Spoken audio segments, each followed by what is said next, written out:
조선시대 한양장터의 하루. 오늘은 왕이나 장군 이야기가 아니라 그 시대의 사람 사는 냄새가 가장 진하게 남아있는 곳, 바로 한양의 시장을 하루 동안 따라가 보겠습니다.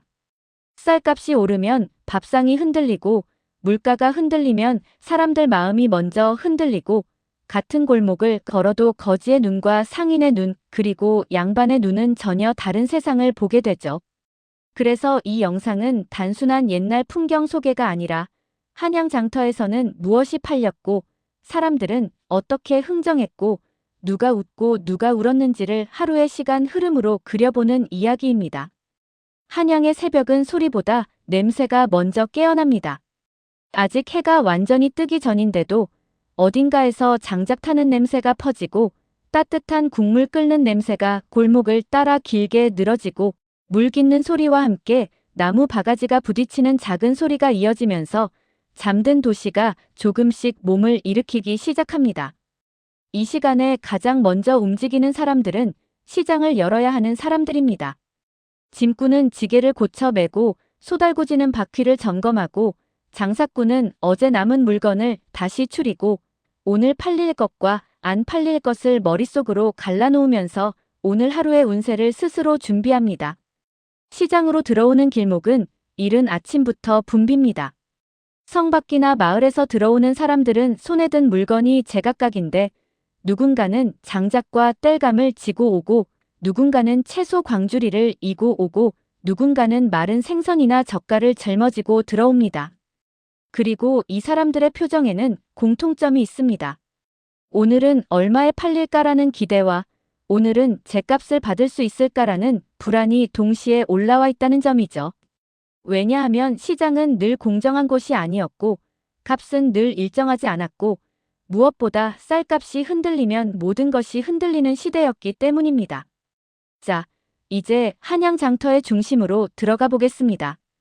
조선 후기의 한양에서는 돈을 쓰는 방식이 점점 넓어졌고 동전인 상평통보 같은 화폐가 시장에서 활발히 오가면서 물건값이 더 구체적으로 말해지기도 했습니다. 하지만 그렇다고 해서 모두가 동전을 넉넉히 가진 것은 아니었고 물물 교환처럼 물건으로 물건을 바꾸거나 외상으로 버티거나 혹은 쌀 한 돼, 콩 한 돼처럼 곡식 자체가 사실상 돈처럼 쓰이는 순간도 많았을 겁니다. 그래서 시장에서 가장 중요한 말은 이게 얼마요? 이기도 하지만 사실 그보다 더 무서운 말은 오늘 쌀값이 어때? 였을 겁니다. 쌀값은 단순한 식재료 가격이 아니라 그 시대 사람들에게는 생존의 온도계였습니다.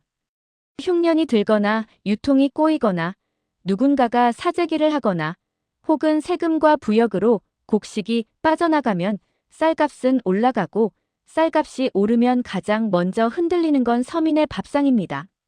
밥이 줄어들면 힘이 줄어들고 힘이 줄어들면 일을 못하고 일을 못하면 돈이 줄어들고 돈이 줄어들면 다시 밥이 줄어드는 이 끔찍하게 단순한 악순환이 시작되죠.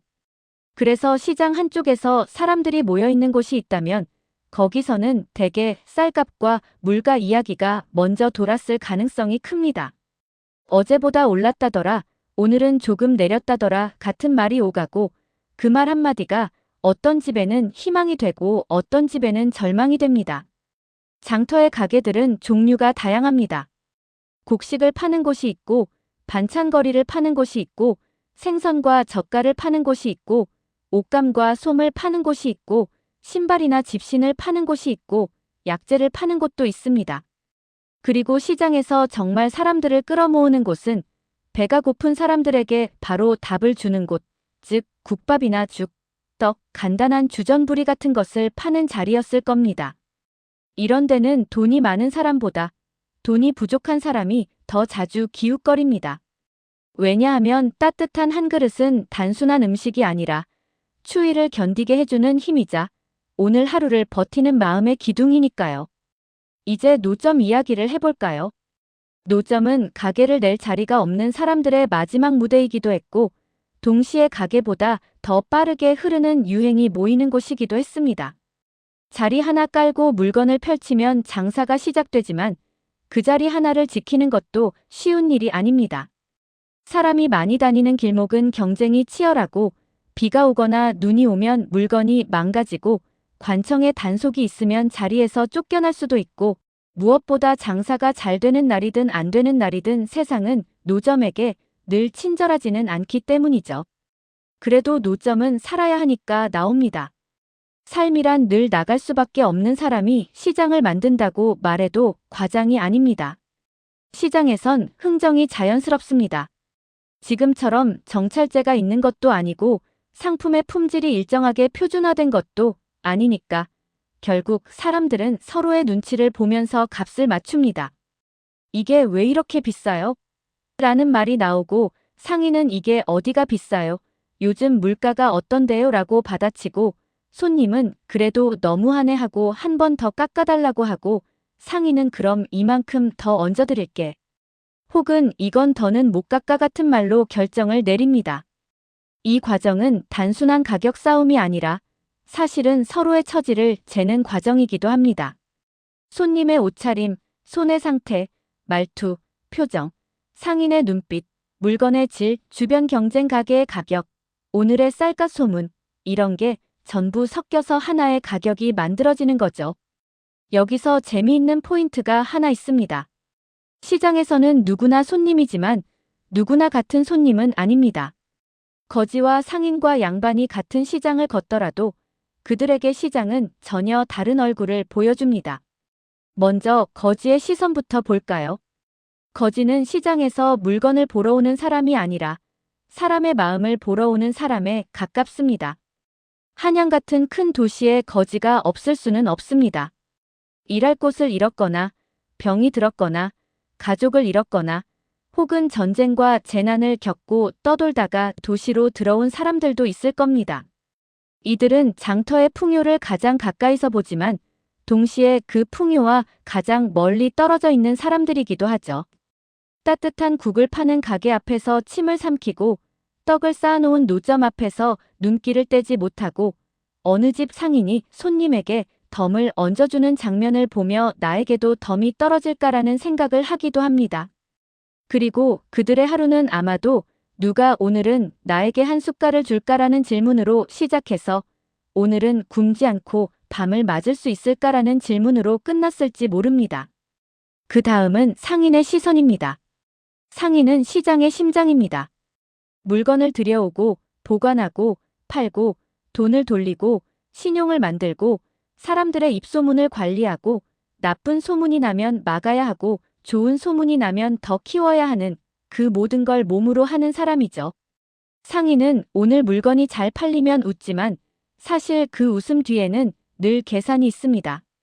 오늘 이득이 얼마나 남았나도 있지만 그보다 중요한 건 내일도 이 장사가 유지될까입니다. 왜냐하면 시장의 장사는 내일이 보장되지 않기 때문입니다. 가격이 출렁이고 물건이 상하고 경쟁이 생기고 단속이 나오고 그리고 무엇보다 큰 변화가 오면 시장이 통째로 흔들릴 수 있으니까요. 그리고 마지막으로 양반의 시선이 있습니다. 양반이 시장에 직접 오는 경우도 있고 하인을 시켜 물건을 사오게 하는 경우도 있었을 텐데 어쨌든 양반에게 시장은 단순히 물건을 사는 곳이면서도 동시에 세상이 어떤지를 보여주는 창이기도 했습니다. 양반은 시장을 보며 질서와 체면을 느끼려고 할 수도 있고 어떤 양반은 시장이 너무 시끄럽고 천하다고 생각할 수도 있고 또 어떤 양반은 장터에서 돌아가는 돈과 정보의 흐름을 보며 현실을 더 날카롭게 파악했을 수도 있겠죠. 흥정하는 소리, 쌀값이 올랐다는 소문, 사람들의 표정, 굶주린 아이의 눈빛, 이런 것들이 양반에게는 불편한 현실일 수도 있고 반대로는 세상을 이해하는 자료가 될 수도 있습니다. 이처럼 같은 공간이라도 누구에게는 장터가 기회이고 누구에게는 전쟁터이며 누구에게는 그냥 지나치는 풍경일 뿐입니다. 그래서 저는 한양장터의 하루를 이야기할 때 물건만 보여주는 게 아니라 사람의 얼굴을 함께 보여줘야 한다고 생각합니다. 장터 한가운데로 다시 돌아와서 이제 물가 이야기로 더 들어가 보겠습니다. 시장 물가는 단순히 수요와 공급만으로 움직이지 않습니다. 운송이 어려운 날에는 값이 오르고 강이나 길이 막히면 물건이 늦게 들어오고 곡식이 관청으로 들어가면 시장의 곡식은 줄고 누군가가 물건을 모아두면 값이 오르고 그리고 소문만으로도 값이 출렁일 수 있죠. 사람들은 숫자를 정확히 알기 어렵기 때문에 결국 체감과 소문으로 가격을 판단합니다. 요즘 장이 비싸졌다라는 말 하나가 사람들의 지갑을 더 꽉 쥐게 만들고 그 결과 장터의 분위기까지 바꿔놓을 수 있습니다. 그래서 시장은 단지 물건이 오가는 곳이 아니라 감정이 오가는 곳이기도 합니다.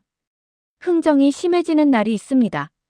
바로 쌀값이 오르고 사람들의 표정이 굳고 지갑이 닫히는 날입니다. 이때 상인은 더 힘들어집니다. 팔아야 하는데 안 팔리고 안 팔리면 손해가 되고 손해가 쌓이면 다음 장사 자체가 어려워지니까 상인은 손님을 붙잡기 위해 더 크게 외치고 더 많이 덤을 얹어주고 더 친절한 말로 마음을 열려고 합니다. 그러나 손님도 절박합니다. 쌀값이 올랐는데 반찬까지 비싸면 오늘 밥상이 무너지고 밥상이 무너지면 가족에게 미안해지고 그 미안함이 결국 내 마음을 더 가난하게 만들기 때문이죠. 그래서 그날의 흥정은 단순한 얼마 깎느냐가 아니라 서로의 하루를 걸고 하는 대화가 됩니다. 시장에는 규칙도 있습니다. 저울이나 돼, 말 같은 계량 단위가 있고 그것을 속이면 사람들 사이에 싸움이 나고 신뢰가 깨지고 결국 장사판에서 쫓겨나기도 합니다. 물론 항상 공정하진 않았겠죠. 눈속임을 하려는 사람도 있고 손님을 속이려는 사람도 있고 손님도 억지로 더 얻어가려는 경우가 있을 수 있습니다. 그런데 그 모든 싸움과 실랑이 속에서도 시장이 유지되는 이유는 딱 하나입니다. 서로가 서로를 완전히 믿지는 못해도 완전히 끊을 수는 없기 때문입니다. 사는 사람과 파는 사람은 결국 내일도 만나야 하니까요. 점심 무렵이 되면 장터는 가장 뜨거워집니다. 사람의 열기와 소리와 냄새가 섞여서 한양이라는 도시가 지금 살아있음을 증명하는 시간입니다. 이때가 되면 구경꾼도 늘어나고 장사꾼의 목소리도 더 커지고 먹을거리 노점은 특히 바빠집니다. 국물 한 그릇을 빠르게 내어주고 따뜻한 떡을 한 입 베어 물고 손을 녹이며 다시 길을 나서는 사람들의 흐름이 만들어지죠. 이 흐름 속에서 어떤 사람은 오늘의 돈을 벌고 어떤 사람은 오늘의 돈을 잃고 어떤 사람은 하루 종일 구경만 하다가 돌아가며 그래도 세상이 돌아가긴 돌아가는구나 하고 안도했을지도 모릅니다. 하지만 장터의 그림자는 이 시간에 더 선명해집니다. 사람이 많을수록 소매치기 같은 일도 생길 수 있고 다툼도 생기고 술이 들어가면 말다툼이 커지고 억울한 사람이 목소리를 높이고 누군가는 관아에 고하겠다라고 위협하기도 합니다. 그리고 불이 가장 무서운 재앙이었던 시대인 만큼 불씨 하나가 시장 전체를 위험하게 만들 수도 있었겠죠. 그래서 시장에는 자연스럽게 감시와 단속의 분위기도 함께 존재했을 가능성이 큽니다. 사람이 모이면 질서가 필요하고 질서를 잡는 과정에서 누군가는 보호를 받고 누군가는 불편을 겪게 됩니다. 이 또한 시장의 현실입니다. 해가 조금 기울기 시작하면 장터의 표정이 또 달라집니다. 아침에는 기대가 많았고 점심에는 열기가 뜨거웠다면 저녁으로 갈수록 사람들의 얼굴에는 결과가 남습니다. 오늘 장사가 잘 된 상인은 가게를 정리하면서도 표정에 여유가 있고 오늘 장사가 안 된 상인은 물건을 다시 싸면서 어깨가 무겁고 어떤 사람은 팔리지 않은 물건을 조금 싸게라도 넘기려고 마지막 손님을 붙잡습니다. 이거 오늘만 이 값이요 같은 말이 나오는 시간이 바로 이때죠. 손님도 계산을 합니다. 지금 사면 싸게 살 수 있지만 집에 가져가서 보관이 될까 내일 쌀값이 더 오면 어쩌지 같은 생각을 하면 결국 마지막 결정은 늘 불안과 절약 사이에서 내려집니다. 아버지에게 저녁 장터는 또 다른 의미가 됩니다. 사람들이 집으로 돌아가기 전에 마음이 조금 풀어지는 시간, 장사꾼이 물건을 정리하며 덤을 줄 가능성이 조금 올라가는 시간, 그리고 하루의 끝에서 누군가가 이거라도 먹어라고 손을 내밀 수 있는 시간입니다. 그래서 거지는 장터가 닫히기 직전 마지막 희망을 걸고 더 열심히 사람들의 눈을 바라봤을지도 모릅니다. 하지만 그 희망이 항상 이루어지는 건 아닙니다. 그래서 어떤 날은 굶고 어떤 날은 겨우 먹고 그 차이가 사람의 삶을 너무 쉽게 가릅니다. 양반의 저녁은 어떨까요?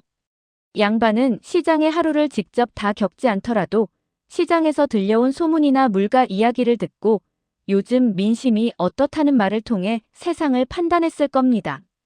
쌀값이 오르면 민심이 흉흉해지고 민심이 흉흉해지면 소문이 커지고 소문이 커지면 권력도 불안해지고 결국 큰 변화가 오기도 하는 시대였으니까요. 그래서 한양장터는 단지 서민의 살터가 아니라 사실은 나라의 체온이 측정되는 자리이기도 했습니다.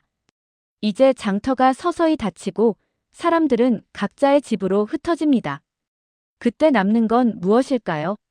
소란도 사라지고 흥정 소리도 멀어지고 냄새도 옅어지는데 이상하게도 시장이 사라진 자리에 남는 건 오늘도 살았다는 감정일 겁니다. 누군가는 정말로 오늘 한 끼를 벌어서 살았고 누군가는 오늘 벌어둔 돈으로 내일을 준비했고 누군가는 아무것도 얻지 못했지만 그래도 내일을 위해 잠을 자야 하니까 집으로 돌아갑니다. 시장이라는 건 결국 사람들의 욕망과 두려움과 생존이 한데 모여 만들어진 공간이니 장터가 닫혀도 그 감정은 쉽게 닫히지 않죠. 오늘 이야기를 한 문장으로 정리하면 이렇습니다. 한양 장터의 하루는 물건의 하루가 아니라 사람의 하루였다. 쌀값은 밥상을 넘어 마음을 흔들었고 물가는 생활을 넘어 관계를 흔들었고 노점과 거지와 상인과 양반은 같은 공간에서 서로 다른 현실을 살았지만 그들의 하루가 모여 한양이라는 도시의 하루가 완성되었습니다. 다음 영상에서는 원하시면 오늘 이야기에서 한 발 더 들어가서 조선시대 사람들은 실제로 무엇을 얼마나 먹었나, 장터의 밥상은 어떻게 생겼나, 혹은 쌀값이 폭등하면 민심이 어떻게 흔들렸나 같은 주제로 더 깊게 이어가 보겠습니다. 여러분이 듣고 싶은 장터 이야기가 있다면 댓글로 남겨주세요. 오늘도 시청해주셔서 감사합니다.